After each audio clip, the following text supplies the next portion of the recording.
Let us enter the murky world of secret rituals, code names, and handshakes. Throughout history, there have been various alleged and some confirmed secret societies with a range of different purposes.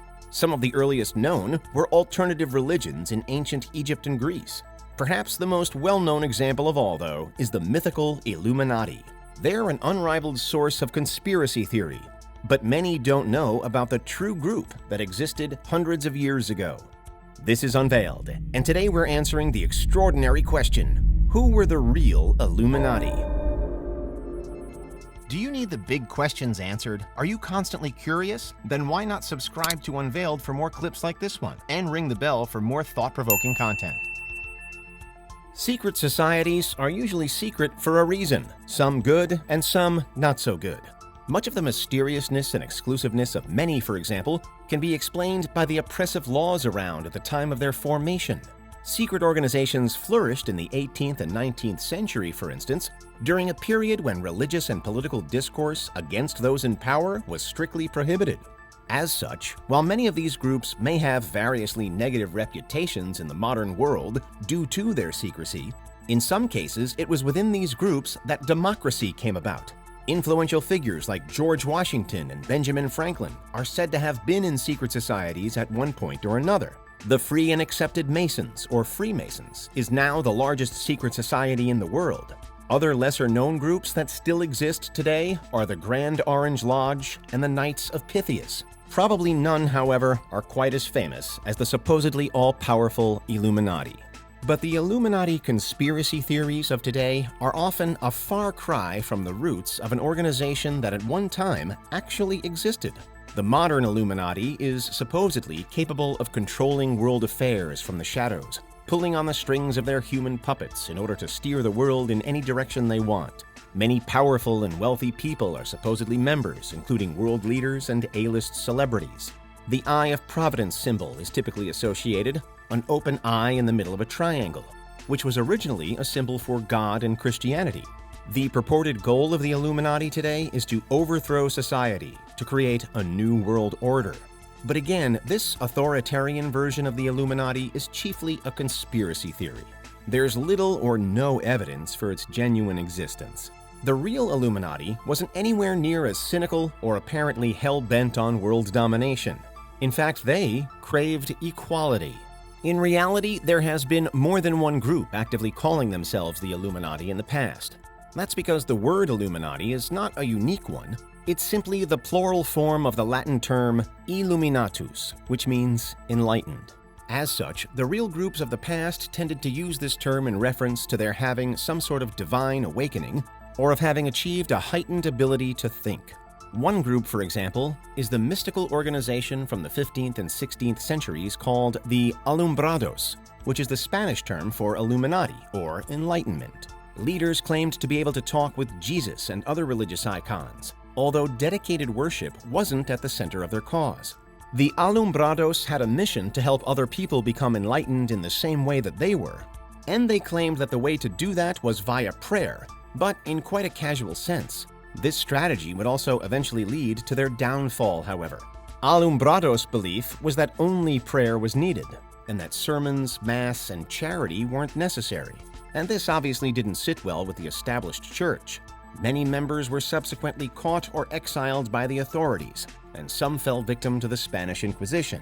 The group just about managed to survive and to spread some of its ideas into France and other countries, but the shunning by the church ultimately proved fatal, and they finally disappeared in the late 1700s.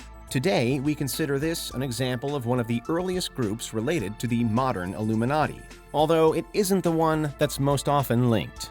The society most closely tied to modern ideas is the Bavarian Illuminati, which was established in 1776 and created by the German philosopher Adam Weishaupt. The members of the Bavarian group originally called themselves the Perfectibilists, but later changed their name. Their goal was an honorable one. They saw that wider society was controlled by those in power so that the common citizen was kept down. The Bavarian mission, then, was also to spread enlightenment, but specifically to the common people, in an effort to eventually overthrow their unfair rulers. This was a time when science and technological advancement was variously being held back by the church. So the original Illuminati desired to get rid of these establishments to better the world. They were firmly anti-establishment rather than pro-establishment as today's conspiracy Illuminati is. Bavarian members were initially recruited from existing Freemason lodges, as it's said that the Illuminati tactically infiltrated the Freemasons early on. Indeed, this strategy is a common one in tales of Illuminati rise. Instead of by force, the Illuminati acted by infiltrating other organizations, gaining power within them, and then manipulating things in their favor. As they grew, they implemented a ranking system within their own group, with different designations such as Novice, Ordinary, and Scottish Knight. There were also a premier class at the very top, which included the Priest, Magus, and King. Despite their seemingly noble goals, however, the original Illuminati were also very secretive about their business. They would randomly designate cities to meet in, while each member had a code name, with the names often referring back to ancient legend. And everyone communicated in coded messages that required a cipher to unravel.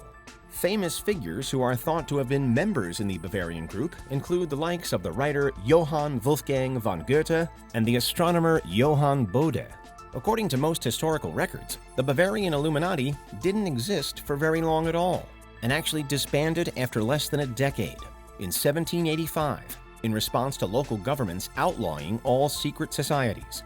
No other mention of the group reliably exists past that date, meaning they either really did shut down or they went into hiding. And here's where the lines between history and conspiracy blur.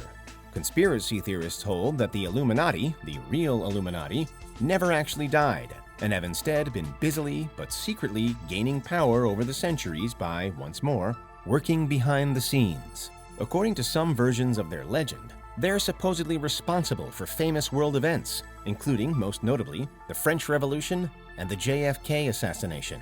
Due to the real Bavarian Illuminati's spying operations and secrecy even at their height, it's perhaps easy to see why people might link them to this more modern incarnation. But experts say the two groups are very different. Whereas the original Illuminati wanted freedom and knowledge for all, in the time since their disbanding, their name has come to represent clandestine oppression. Ultimately, the idea that the Bavarian group went into hiding does make sense. They weren't allowed to speak and practice freely, and so they had to hush up. And because of that, the suggestion that they might have continued in hiding ever since, generation after generation, is difficult to really fault. In fact, it's possible, but it's perhaps also difficult to believe that such a group could really survive with any influence into the modern day, some 200+ years later. And anyway, if the conspiracies surrounding the Illuminati today were to be in any sense true, and if the contemporary group really were descendant from the original Bavarian rebels, then they must have lost their original vision a long time ago, because installing an authoritative government, a new world order, as theorized today, isn't something that those of the enlightened Bavarian group would have wanted. They had wanted to free the common person, rather than to further control them. It's clear that they've been brought back into the limelight in recent times, not least thanks to Hollywood blockbusters and best-selling book series. But what's your verdict? Do you think the original Illuminati is still alive today? Are there still secret societies determined to bring about a new age of enlightenment? Or has that cause now come to mean something else entirely? Because that's who the real Illuminati were. What do you think? Is there anything we missed? Let us know in the comments. Check out these other clips from Unveiled, and make sure you subscribe and ring the bell for our latest content.